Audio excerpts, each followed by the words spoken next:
Good morning or good afternoon, depending on where you're joining us from. Welcome to the final day of the Animal Law Conference and the Professional Responsibility in a Changing Environment session. Thank you so much for joining us. Before we get started, I would like to thank our gold sponsor, Chapman, Kubine, Allen, and Hoosie. Thank you so much for your support. So now I'd like to introduce you to our fabulous speaker. Russ Mead is the Shared Earth Foundation visiting professor at Lewis and Clark Law School. Russ is a popular lecturer nationwide who uses examples from his career as general counsel for animal rights organizations to illustrate animal welfare and other animal-related laws. Russ has served as general counsel for two of the best-known animal sanctuaries, Best Friends Animal Society and Farm Sanctuary. He also served as Farm Sanctuary's interim executive director. Russ authored textbooks Nonprofit Animal Law, Farm Animal Law, Grassroots Animal Legislation, Trial Advocacy in Animal Law, and Step-by-Step Legislative Drafting for Advocates. This is all in addition to him just being an amazing human being in general. So thank you so much, Russ, for joining us today, and we'll get started with that first scenario. Hello, my name is Russ Mead. Welcome to the conference. And I know this is a bit of an odd conference with me sitting in Seaside, Oregon, and you not sitting in Seaside, Oregon, but the presentation is still going to be as lively as we can make it. I'm going to give a hypothetical, and we will stop along the way and ask for questions and comments, and then in real time, I will be giving you the answers. This is recorded right now, so we're going to do recorded segments, and then there'll be real-time segments that are in between the recordings. We're going to be talking about the rules of professional responsibility as they relate to lawyer advocates, in particular as it relates to lawyer advocates that work in the field of animal rights, animal welfare. As soon as we do start involving our legal skills, we trip the rules of professional responsibility. We're going to be talking about a lawyer named Billy Miller. We use Billy in all of the examples that I've given over the years, and Billy is a really colorful person. For these presentations, Billy changes her specialty, she changes her where she lives, she changes the character she's in. So let me set up Billy this time. Billy is living outside of Seattle, and that comes into play. Seattle has a large medical research complex, and Billy lives outside of town. She's kind of not even in the suburbs. She's in a rural area that's within a short drive of Seattle. Billy Miller's specialty is as an entertainment lawyer, which of course has nothing to do with animal law, and we've incorporated that kind of background in for a purpose as well.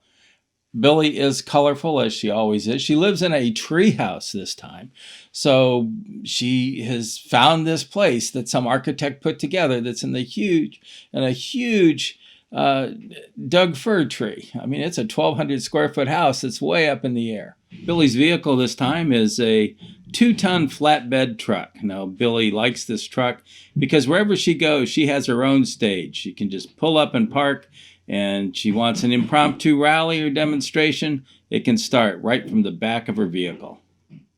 One thing I need to mention is Billy Miller's pet. Now, Billy, in different versions of this presentation, has had a wide variety of pets. I often get asked about Big Sam, Billy's prior pig that she had as a pet, but this year she's got a new pet. This year, Billy Miller has Samantha, which is a huge, and I mean huge, Bernese python snake. The controversy this year revolves around animal testing, and it revolves around the COVID virus. We thought this would be a timely type of thing to bring up. There's a new biotech startup that has come to the conclusion that if they start trying to find some kind of a treatment for the COVID virus, that they will get lots of venture capital funding and a lot of investors. And so what they've told the world is that they're going to take basically a farm, they're going to load it up with hogs, They're going to infect the hogs with the coronavirus, and then they're going to throw every conceivable compound, chemical treatment, whatever they can against these poor hogs, and see if they can find a way to cure the hogs of the disease, thinking that then this will be the short step to finding a treatment in humans. As you can imagine, the community was pretty upset about this new biotech company coming to their small rural community and having plans to do this medical testing on these hogs. Then there was a community meeting. There is a nonprofit named Animals Over People, which gives you a bit of a sense of where they are philosophically, who is absolutely opposed to any animal testing. So I'm not just talking about animal testing on cosmetics. I mean, this organization, Animals Over People, thinks we should never be testing on animals ever. So they are holding it's not a rally, it's not a protest, but it's an informational meeting to talk about what's coming to town and to talk about this organization that's going to be doing this testing and the testing that's planned. So a meeting is set up, and Billy heads on over to the meeting. Now, the meeting starts with something that's really interesting, and that is a scientist stands up and says, this entire concept is flawed. I mean, pigs don't really get the coronavirus like other animals. Bats do. So they say if he's trying to infect, hogs, they're probably not going to contract the disease. And then if they do, the nature of hogs is different than the nature of humans. And the likelihood that something that's going to work on hogs is not going to work on people. And the likelihood that you're even going to be able to infect the hogs is low. So in the middle of the meeting, the executive director of Animals Over People sees Billy in the audience and says, "Hey, Billy, answer a question for us here. Now, is this entity that's going to be torturing these hogs, do they have any kind of liability if we get sick? I mean, they've got these infected hogs. What happens if one gets out?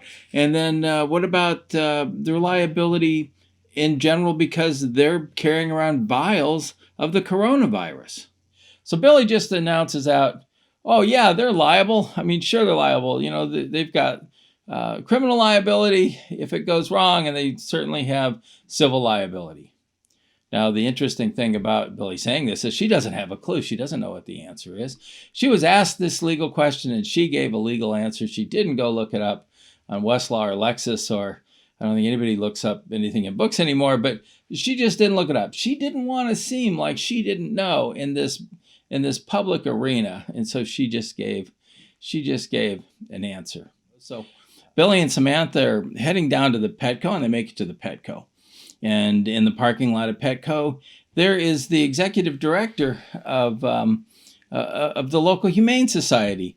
The name of the town is Hogtown. I made that easy to remember. So it's the Hogtown Humane Society, and Helen is the executive director. And Helen comes up. Of course, everybody knows Billy, and says, "Hey, Billy, this research facility. I mean, our people are just super upset about it." And Helen describes that we want to find a cure for the coronavirus just as much as anyone else. But boy, the way these guys are going about it, I mean, it's just horrible. I mean, is there something that we can do about it? Is there any kind of laws that can be passed? Is there anything that we might be able to do, to help out? And Billy sits there and thinks and goes, "Well, I'm not sure if there's a law that might be able to get passed that would affect this, but I think what we need to do is to see, what the town thinks about this. And by town meaning the elected officials." And so Billy says, "Well, I know the mayor pretty well. I mean, we go way back. You remember, I'm an entertainment lawyer, and I've got some clients that do really well, and some of them." They contribute to the mayor's campaign, and I bet that certainly we can see what she thinks about it, and who knows, maybe some of these contributions will help our position a bit. So what do you think we should do? And then the Helen, the executive director, says, well, yeah, if you could go down and talk to the mayor and let us know if we stand a chance on some kind of a ordinance or some kind of legislative solution, that'd be great. And Billy says, all right, I'll go ahead and I'll head on down and I'll see what I can find out. The final thing in this segment is Billy's got, Billy's blog. And so Billy's talking about everything that interests Billy, and she starts getting some questions on the blog. Hey, is there, what about this company coming to town that's going to be hurting all of these hogs? Is there anything we can do? And in particular, they're out fundraising. Person asks, hey, I went ahead and invested in some of their stock, and was I cheated? I mean, is this just all a scam? And Billy starts firing back advice, saying, well, if they didn't have some kind of a clear way to work through this before they took your money, that can be fraud. From a legal standpoint, that could be fraud. So you might have a cause of action there. And of course, Billy has never met this person, doesn't know who they are, where they're located, how much they bought, how knowledgeable they are, doesn't know anything about this person. But she's out there answering the questions as they come through on Billy's blog. Well, it's time to shift roles. We need you to send in quick comments about areas where Billy might be acting outside of the rules of professional responsibility and what Billy has done so far. Shoot us a quick comment, and then we will pick it up from there. We'll be breaking for about 1 minute to get a few comments in, and then we will pick up the discussion. So I'll see you on the flip side in about a minute. So what do we think? What should we address? Yeah, so first, people are really interested to know the attorney-client relationship. What was formed? Yeah. How many did she form? Yeah, that's really the question. So I call this the case of the shifting client. And when we find ourselves volunteering or working on animal rights or animal welfare issues, we often see there's one entity that's really doing well, so we want to jump in, we want to help, and we do start helping, and that could well establish that attorney-client relationship. But then some other group, starts acting in another way and gets more traction, or the first group kind of fades away. And so the lawyer will typically then start, working with the second group, answering legal questions for them or just participating. And now they've got a potential conflict because really the client has shifted. So we have to be careful of this, case of the shifting client. Now, this is the tough thing for everybody on this webinar to hear. It's answering the question of what does it take to establish an attorney-client relationship? Well, the answer is not much. If you look at both people who have been reprimanded in this area or even the preamble for the model rules, it says that if somebody asks you a legal question, or if somebody asks you to perform legal work and you perform it, well, now you've got a client. I mean, and this is straight up representation. This is not like this is modified in any way. This is a client, just as if somebody paid you a large advance fee deposit and you've got a long-term relationship, all of the responsibilities that go along with representing somebody trips the second somebody asks you a legal question and out of your mouth comes some kind of a legal answer. So that should scare all of us. I mean, think how many times you're asked some kind of a legal question and something comes out of your mouth other than make an appointment and come to my office or we'll talk about it later. Mm-hmm. So we really need to be careful about this. We're establishing these relationships every time we engage in these conversations. And then, of course, then we have the conflict problem. So I think that would get us started on the discussion of this. What else should we talk about? Yeah, so a lot of people are worried about that blog, and then also her speaking out of her area of expertise, offering advice she's not clearly, knowledgeable on. So so competence. Mm-hmm. I mean, there's a a rule. It says, we have to be competent when we represent our clients. And of course, we don't need to be competent when we start a representation. We just need to be competent by the time we're doing the work or we're giving the advice. And so it's not a problem for us to be working in some other area of the law and then coming in and volunteering or helping to solve these animal community problems. But by the time we're giving advice, we need to know what we're talking about. And this is one of the big problems that I see when I know there's a lawyer in the audience or in the room and something's being discussed. I can't tell you how many times I've heard a lawyer give off-the-cuff remarks that they would never give to any other client. I mean, think about how careful we are when we're representing somebody. We gather information, we ask 5 or 10 or 20 more questions before we even attempt to give an answer. And then we probably go back and, recheck what's going on. We get back into the books and we see if there's been any changes or make sure we haven't forgotten something. And at least people with gray hair like me, I mean, there's been a lot of times when, I maybe have had 80% of it, but there's that last 20 that I pick back up or I forgot or whatever. And we don't do that. In fact, and I've seen some really bad advice being given by lawyers. And it's like, wow, you wouldn't do that for anybody else. So you do need to be competent. The biggest thing we need to be careful of is treating these folks like any other client. They deserve it. I mean, they're relying on their information. Yeah. So besides competence, what was the next idea you brought up? Yeah, so the other thing that is coming up quite a bit is that the blog, and then also the wrong to test on pigs during the crowd, and maybe how those differentiate.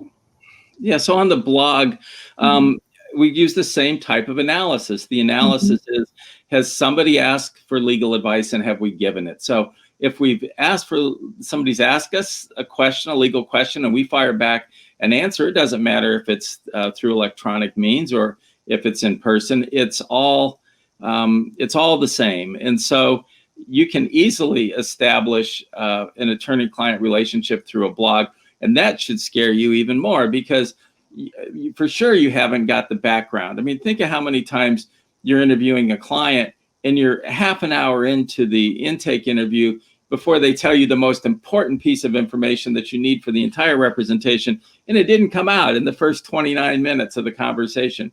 So here, when you're trying to answer a question that's just a short, one paragraph long, I mean, the likelihood of you having the information you need is really pretty small.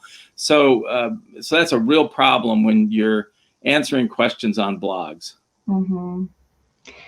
The other thing that keeps coming up is, was there bribery to the mayor? Well, it wasn't bribery. It was implied influence. It was okay. So yeah. I mean, we've got our old clients giving money to the mayor, and of course, people give money to political campaigns.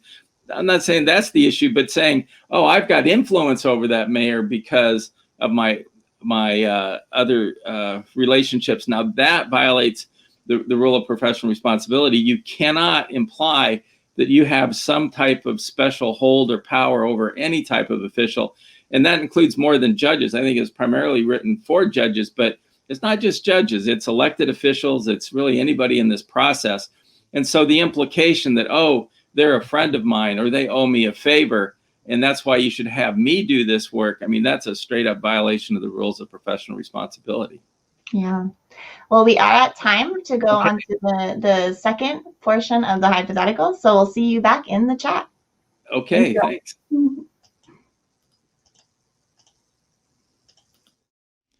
Billy's at the courthouse, as Billy often is as a lawyer. And she comes across the CEO of New Solution Laboratories. Now, New Solution Laboratories, that's the name of the company that's out there doing this research on the hogs. And the CEO comes up, and CEO knows Billy and says, Billy, you just need to back off. I mean, our stock prices dropped because of the work you're doing. You're giving all this bad information about the company. We've got our lawyers looking in on this, and I think we're going to come after you. You just get out of our way. We're trying to save the world here. We're trying to find a cure or at least a treatment for the coronavirus. And who are you to be telling us what to do? Of course, Billy's this animal rights activist and comes back and says, hey, the lives of these hogs are every bit as important as any other life. And so you're the one that needs to back off. We don't want you here in town. You're the wrong kind of business and you're just an animal abuser. And no, I'm not going to back off. Billy goes even further and says, and I understand that, your father's got dementia. I mean, do you want me to go around, adding that to my list of things that, where did he get that dementia? Was it because of something you were cooking up in your basement? You just better leave me and leave our movement alone. You're not going to be long for this community here. So pack your bags and get out of here. And with that, Billy turns and storms off. Next, Billy's been busy. She's got some out of state clients. She's been working on their matters. And she hasn't touched anything on the hog matter for 4 weeks. She's not talked to anybody to see if what the mayor thinks about this. She's really just been totally checked out. But she's back in town now, so she's thinking she better get back on this. So she goes over to the mayor's office and she's got Samantha wrapped around her neck as she always does, and walks in and of course knows the mayor pretty well and says, hey mayor, how are you? And the mayor goes, well, good to see you. How's Samantha? And goes over and the mayor actually kind of pets the head of Samantha, who doesn't particularly like it, but just puts up with getting petted when you're around Billy and you're a huge snake. I mean, you have interaction with people.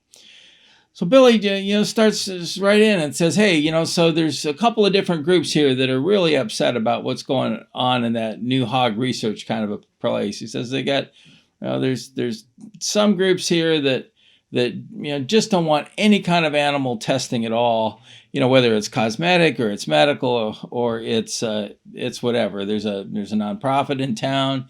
Nonprofit is Animals Over People, and the mayor just stops and says, look, I know all about that group. I'll tell you one thing, I don't see the city doing anything that would cut out the ability of all testing on animals. And he says, Billy, and I don't even know if we've got the legal right to do that, but that's clearly not going to happen.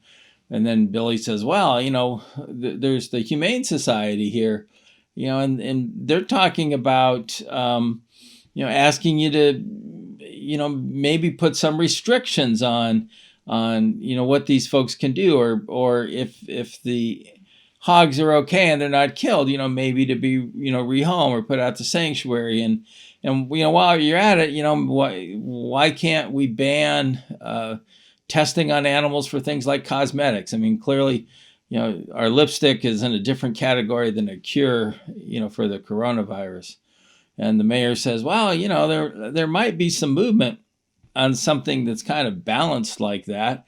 But for sure, we're not going to do any zoning things that just try to, totally kick these folks out. I mean, these are high-paying jobs, Billy, and we want to minimize the animal cruelty here, but prohibition, I don't see the council ever doing something like that. And frankly, the mayor says, frankly, I don't think that the community is behind something like that.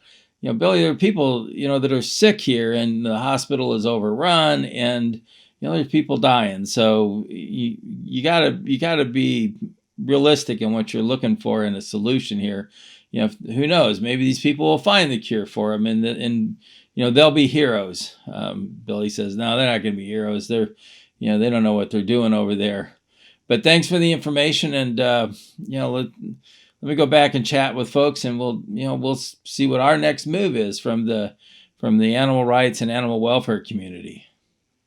Well, the next thing that happens in the saga is Billy's over at the Walmart getting some food for herself and, of course, for Samantha, and she bumps into a person she's never met before. It's a researcher. It's a PhD person that has moved to the community, and she's working out at the hog research facility. And this researcher certainly knows who Billy is and comes up to Billy and says, Billy, I live here, and the work you're doing, it's creating problems for us out there. And, who knows? I mean, we might lose our jobs, or this thing might get shut down. And we want to find a cure here. So, I just ask you to think about us, the workers. And Billy just gets furious and says, well, if you're a research type, obviously you've got a lot of education. And the researcher says, well, yeah, I've got a PhD and got postdoc work after that. I'm a scientist. Billy goes, well, you ought to be using your talents for something that doesn't involve hurting the animals like that, particularly hogs. Hogs are smart. You shouldn't be hurting them like you guys are hurting them out there. And the researcher just gets all upset and kind of breaks into tears and says, well, what's going to happen to us, the researchers? It seems like, you folks are coming after us. I'm getting things spray painted on the side of my house.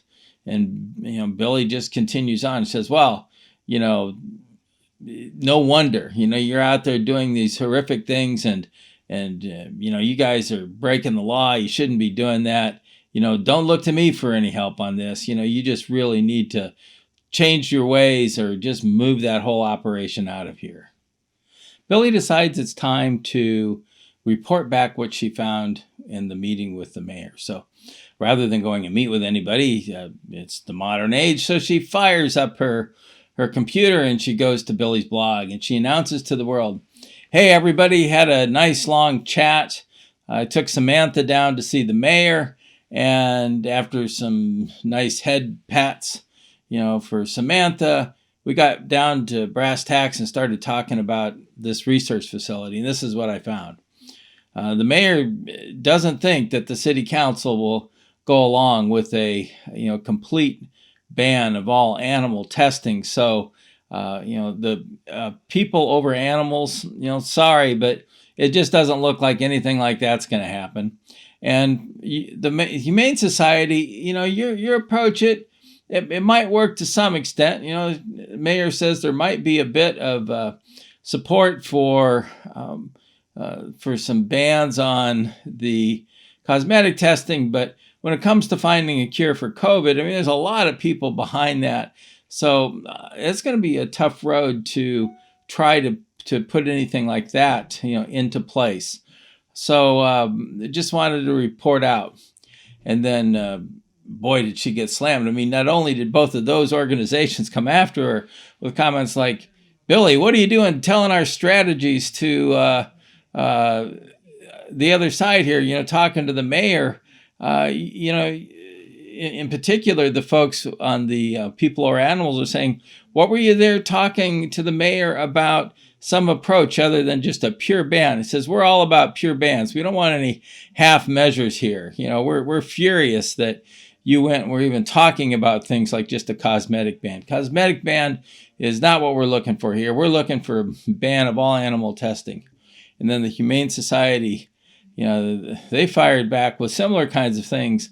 Like, what are you going in there poisoning the well with the mayor by talking about complete bans? That we don't want that. We want something that makes some sense for our community. And boy, we don't want to be accused of not wanting to find a cure for COVID. Look at our hospitals, and of course, we all know we've lost people in our own community to the disease. And then even that researcher that she bumped into fired back and said, you accosted me in the parking lot. You shouldn't have done that.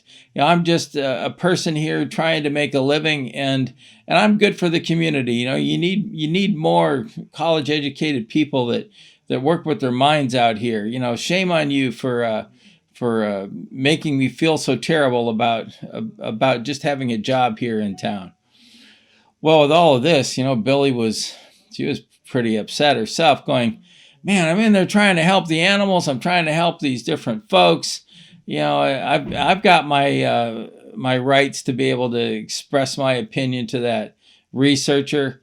I've had it with everybody. So she decides the way she's going to handle this is she's just going to tell the whole world how she feels. So after about 60 or so different flames against her, she gets on Billy's blog and says, "Hey, I've had it with all of you.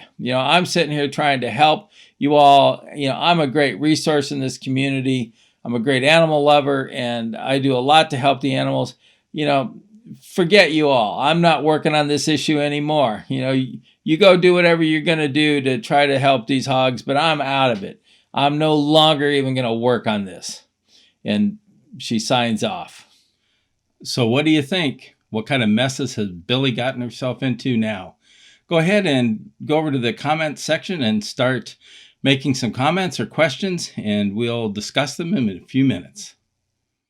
Well, the first question that I have for you is, should Billy be talking to Nancy Scott at all? Well, I mean, it really shouldn't. I mean, there's a rule of professional responsibility that says if you're dealing with a person who is unrepresented, and of course, this is in the context of some kind of a matter, really the only thing that you can say and follow the rules is, "Hey, I'm not your lawyer, and you need to get your own lawyer," and nothing else. You should never be giving any kind of advice or even interacting with unrepresented people. Particularly when they can be thought of as adversarial, and this sounds like as adversarial as you can get. I mean, they're arguing in the parking lot with each other. So no, this is a walk away situation. This should be "I'm sorry, I can't talk to you about this. Get a lawyer and have your lawyer contact me," and that should be the end of it. And anything else, is I can just see it written up in a bar complaint. So yeah, she should have just moved on. Yeah, threatening her father. Oh, there's this, and I put this in for a very specific reason.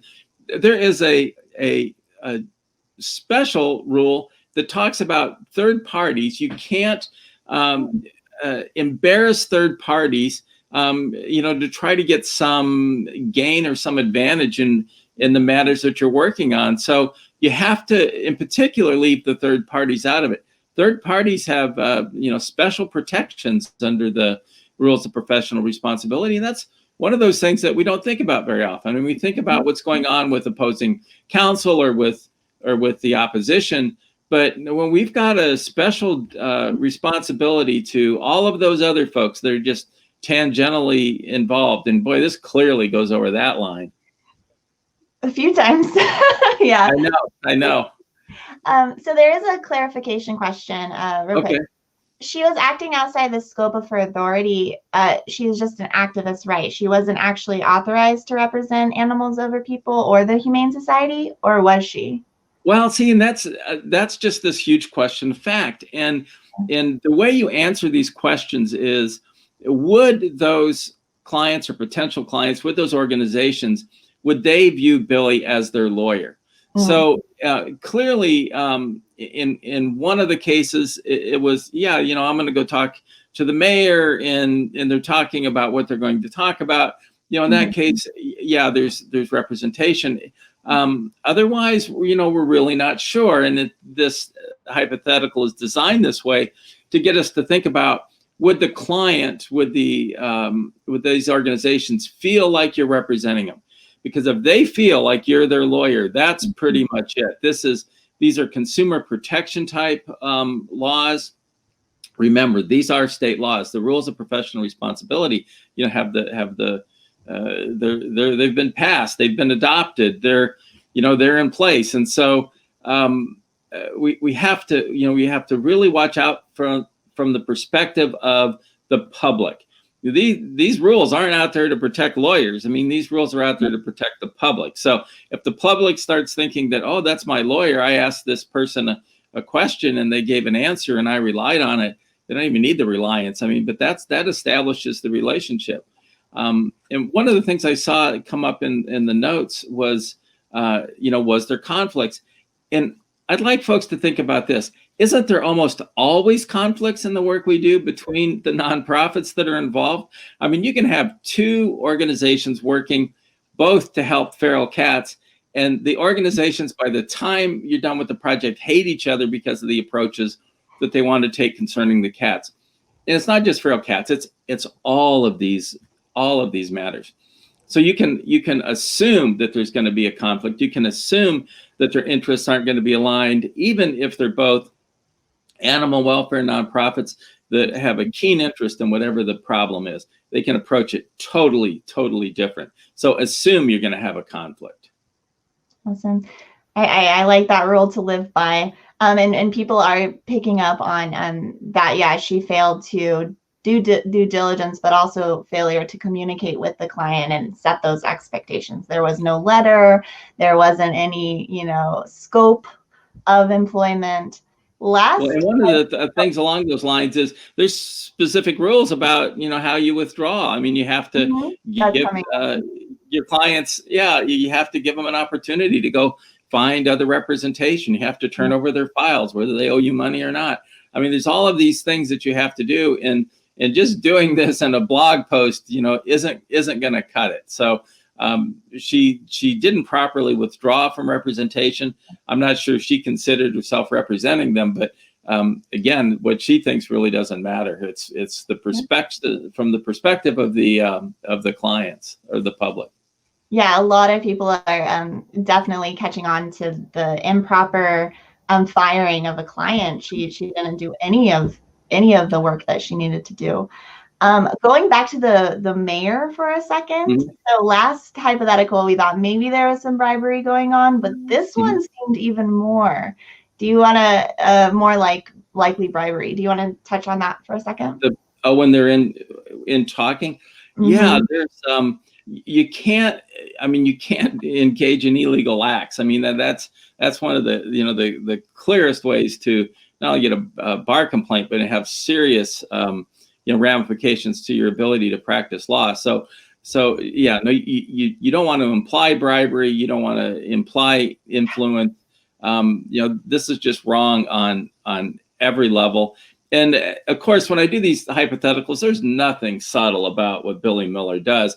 And the reason we do this, it's kind of tongue in cheek. So to get us to remember when we get in situations where there might be, a little more influence than we'd like, the light bulb goes off. No, we can't do this. I mean, you don't want to be involved with anything illegal. You don't want to do any influence peddling at all. I mean, that can get you in trouble. One of the fastest, ways to find yourself in trouble. And got to remember, I mean, all it takes is a single report to start an investigation, and we're talking about an investigation on your career. So no, I mean, clearly that was wrong, and it was set up to be, really wrong. So no, there wasn't a bag of cash being passed, but she can't be doing any of this stuff. Yeah, absolutely. All right. So if there's anything else you want to note, we can move over to the third hypothetical. Okay. Is time up? Yep. All right. See you on the next side. All right. We'll see you in chat. Yeah. Well, something sad happened. The first hog to die in the facility's name was Troubadour. So one of the researchers felt bad at the way the hogs were being treated and snuck the body of Troubadour out and, started telling all of the animal rights and animal welfare people, what had happened. They basically gave bleach to Troubadour, and you killed Troubadour, and everybody was upset. So they decided that they were going to have a vigil for Troubadour.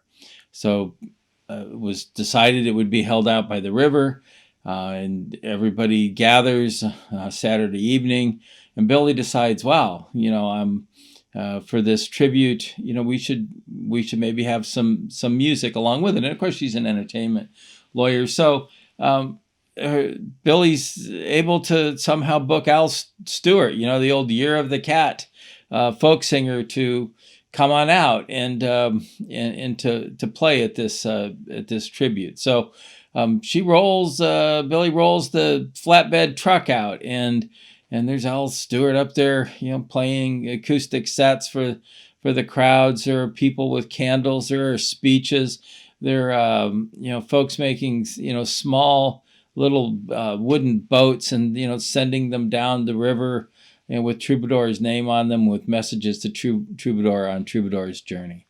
So it's moving and it's touching. And of course, there's always things that are missing in an event like this. So the Humane Society finds that they need more candles, and Humane Society is a little bit less angry at Billy than they were before.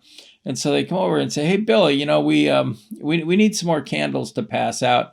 And the executive director says, "And I really don't want to leave, with all that's going on here. Can you take my car and go down to Walmart and pick up at least 50 more candles, whatever you can find." And Billy says, "Sure." So they go over to the table that is set up for the Humane Society. They pull $100 out of the petty cash and said, "Here, go buy what you can with this, and appreciate you going." So Billy takes the borrowed car because her flatbed is being used as the stage, and drives on down to the Walmart. And sure enough, she finds some small candles, for $1. So she buys them, and before she takes off, she shoves the $100 into her fanny pack, and she takes off. So she gets to the Walmart. She doesn't buy anything else. She buys the candles and takes the change and shoves it back into her purse, and then comes on back. When she gets back, she hands the candles and the change back to the executive director, who thanks her for her time, and they move on with the ceremony. So people, bring beer. I mean, people are at the river.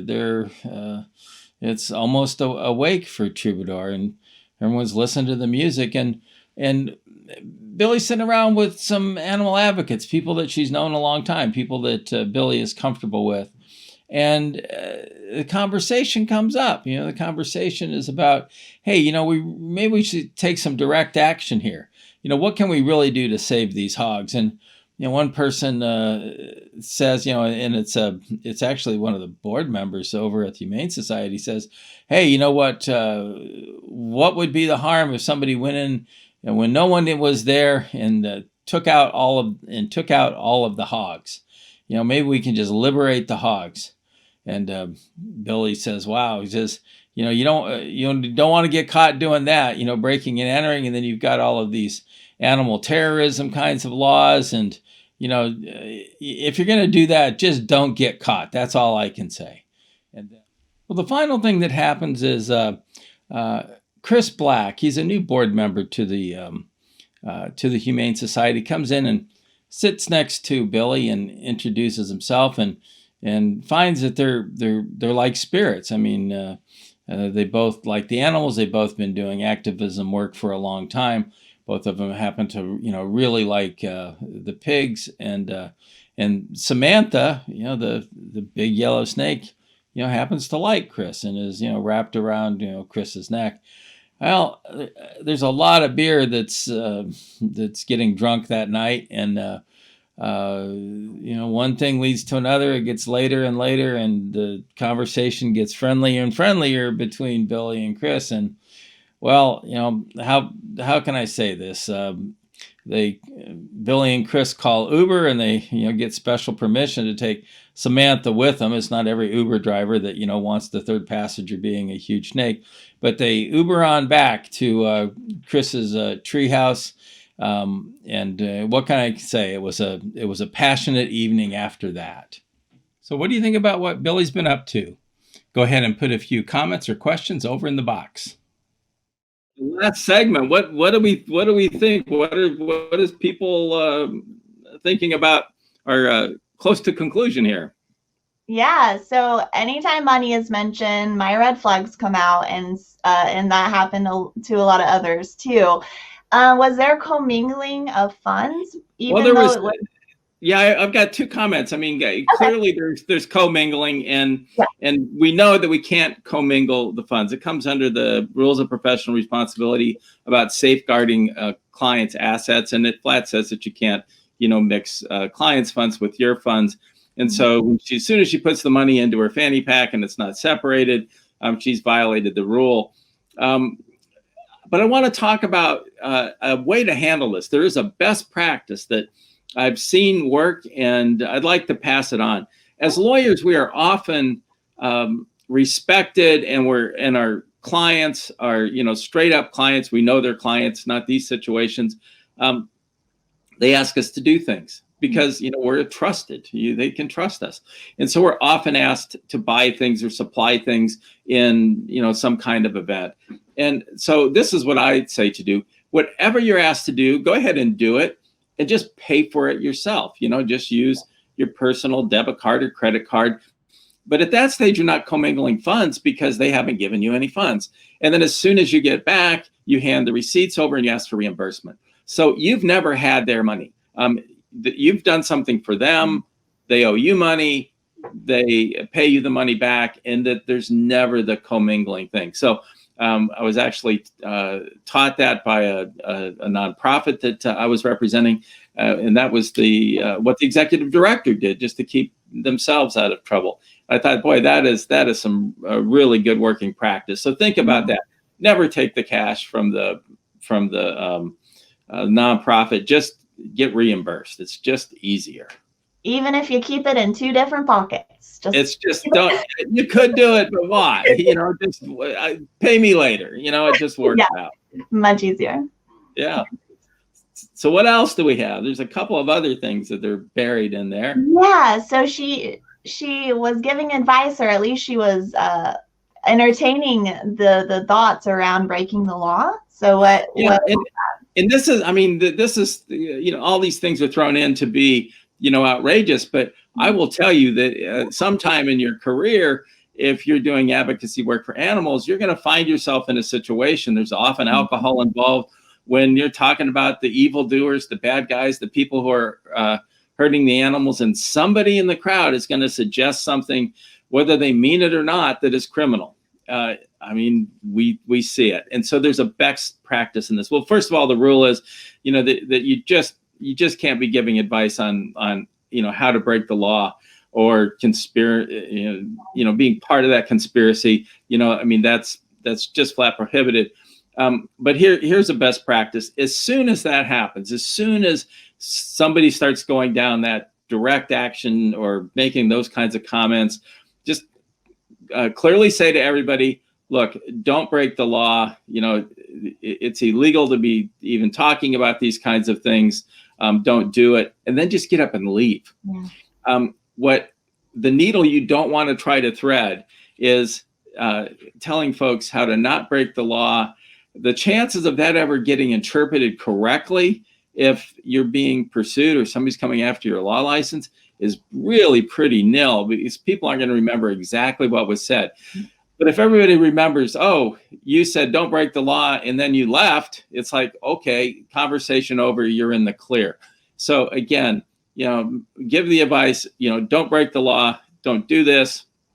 Don't give any advice on the nuances between what would be breaking law and not breaking law, and then just leave.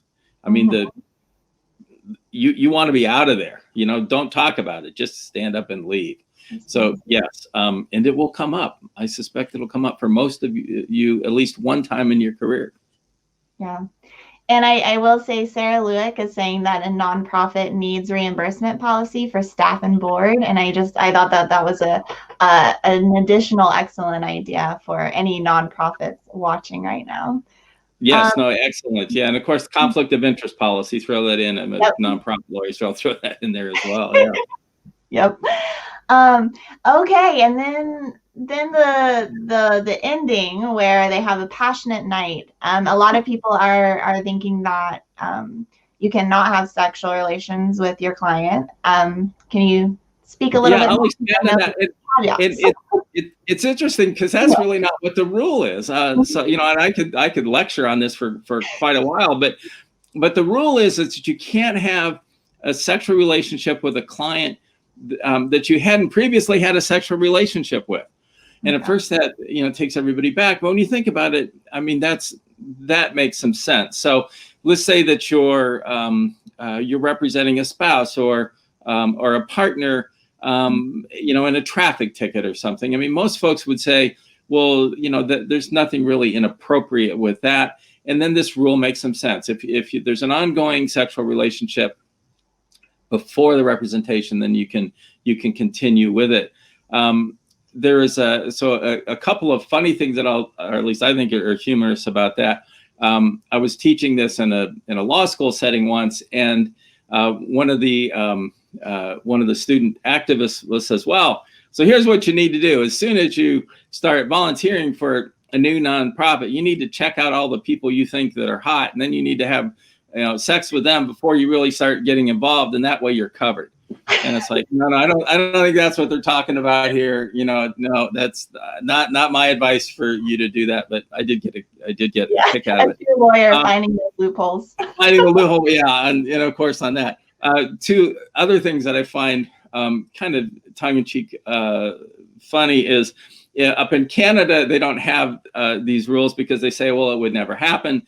And in Louisiana, they specifically have not adopted this rule because they say things like, well, but what about all the times when it's appropriate to have, sexual relationships with your client? And again, I was appalled. And then when you start talking through it, they're talking about the same kinds of exceptions that are already, built into this rule. So it's not as clear cut as, no, you can't have sex with your clients.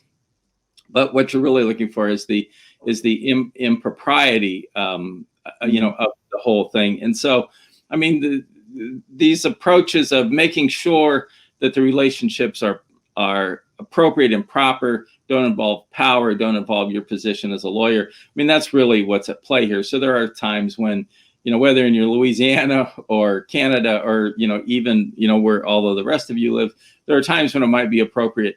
But there are certainly the times when this is a client in the traditional sense. No, you shouldn't be having sex with them. But the more interesting thing, or not more interesting, one of the nuances is who's the client. I mean, that comes into play a lot where you're volunteering, you're spending a lot of time down at the client. There's somebody who's working there. You're working closely. A friendship develops. It starts, look like it's going to turn into a romantic relationship. Mm-hmm. Where are you there? So if it's somebody that is high up in the organization, or it's somebody that you're working with in the legal capacity, then they're a client. If it's just somebody else that's there, they may not be a client. Of course, prudence says just avoid this, altogether. If you're going to develop a relationship, don't represent the client, or have the other person, not be involved with the organization. Find some other way around it. There are certainly some nice clean breaks that you can do that doesn't involve you trying to thread the needle on if they're a client or not. But that does come up, when is a client, because you're almost never representing anybody who works at the nonprofit. You're representing the nonprofit itself. Of course, there's a whole rule of professional responsibility that says exactly that. So so watch for that one. Who's the client and who's not the client. Mm-hmm. So I kind of want to wrap up. Does it look like it's about time to do that? Yep, we are at time. I do have one important question, though. Go ahead. What about Samantha? Is she okay? Does she that was my wrap-up piece. Oh, so perfect. Go ahead. Of course, you saw it. So I always try to wrap these up and have everybody feeling good about everything that's gone wrong, and so this is the way I end. So here's how things end. So Billie Miller is awarded a Lawyer of the Year award for all of her nonprofit work. So she skated all of these bullets. Billie and Chris are now going around the country on the 2-ton flatbed truck, giving rallies against animal testing, and they're well attended. And she uses her entertainment connections to bring people in. So that's a big part of her life now. And what about Samantha? So Samantha now has 500,000 followers on Facebook because there's a Samantha Cam. The Samantha Cam is mounted in the truck, and it monitors her laying on the dashboard, sunning herself. And every day people, log in to see Samantha, laying in Billie's truck. So the big hero of the day is Samantha. Perfect. So if I can leave everybody with one thought, just really watch out for the problem of the shifting client. It's going to happen. And the way around that is to don't represent any of these folks, be out there, doing work towards the cause and try to avoid representing anyone, or choose one organization and just flat represent them, be their counsel. But the in-between, that's what's going to get you into trouble. Yeah. Well, thank you so much, Russ, and thank you so much to all of you for joining us.